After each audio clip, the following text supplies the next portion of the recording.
Have you ever wondered whether you're doing better or worse than everyone else when it comes to money? Maybe you've laid awake at night staring at your bank balance, wondering if people your age have more saved than you do. Or maybe you're scrolling through social media, seeing vacations, new cars, and lifestyle upgrades, and asking yourself, how can they afford all of this? Today, we're pulling back the curtain on the real financial situation of the average person. And I promise you this, some of these numbers will shock you. Some might actually make you feel better about where you stand. Others could be a serious wake-up call. By the end of this video, you'll have a crystal clear picture of where you stand financially compared to everyone else, and what that really means for your future.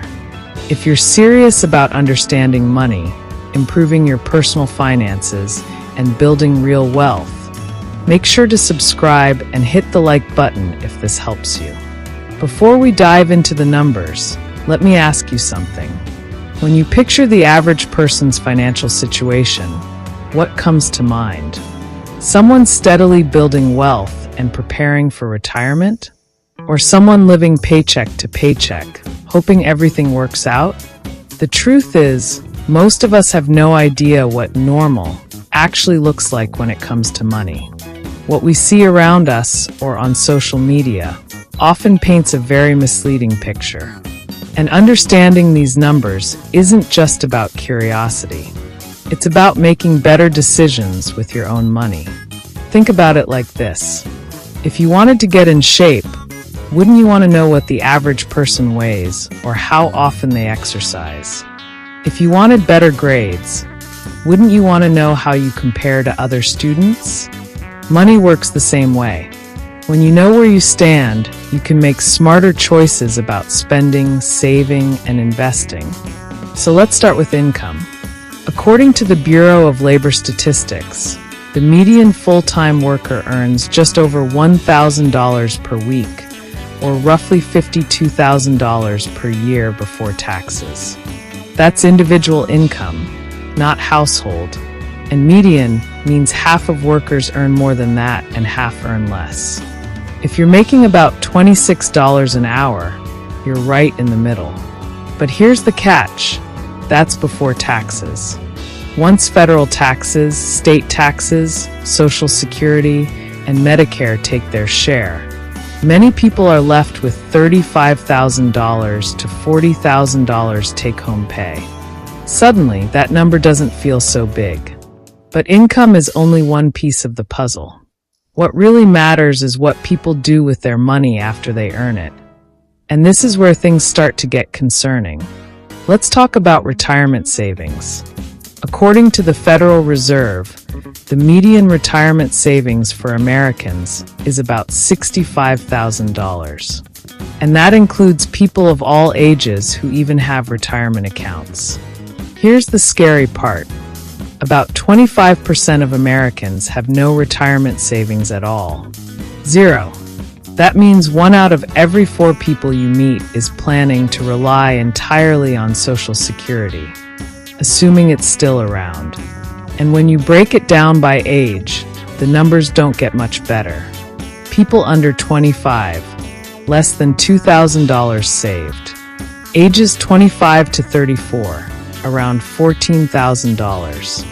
And even people 65 and older have a median retirement balance of just $88,000. Now think about that. Using the 4% rule, $88,000 gives you about $3,500 per year. That's less than $300 per month.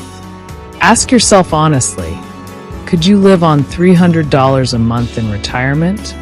This is why these numbers matter, because the average approach to money clearly isn't working. Now add Social Security into the picture. The average monthly benefit is about $1,550, or roughly $18,600 per year. And that's the average. Many people receive much less. That's why some people plan their retirement assuming they'll receive nothing from Social Security and treat it as a bonus if it comes. Now let's talk about spending. The average American household spends about $5,577 per month, or roughly $67,000 per year. That means most households need to earn at least that much just to break even, before saving or investing a single dollar. Housing alone averages nearly $1,900 per month. Food costs about $700 per month. Transportation, car payments, insurance, gas, nearly $900 per month. And this is exactly why car payments and lifestyle inflation quietly destroy wealth. Then there's credit. The average credit score is 715, which sounds decent, but millions of people still struggle with bad credit, high interest rates, and debt. The average household carries over $9,000 in credit card debt, often at 20% interest or more. That's nearly $2,000 per year wasted on interest, money that could be building wealth instead. When you zoom out and look at net worth, the picture becomes even clearer. The median American household net worth is about $122,000. Under 35? Less than $14,000.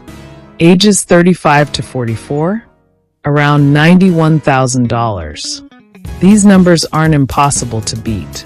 In fact, they're surprisingly easy to outperform with basic financial discipline. The average American saves about 6% of their income. If you save more than that, avoid credit card debt, and invest consistently, you're already ahead of most people. That's the real takeaway here.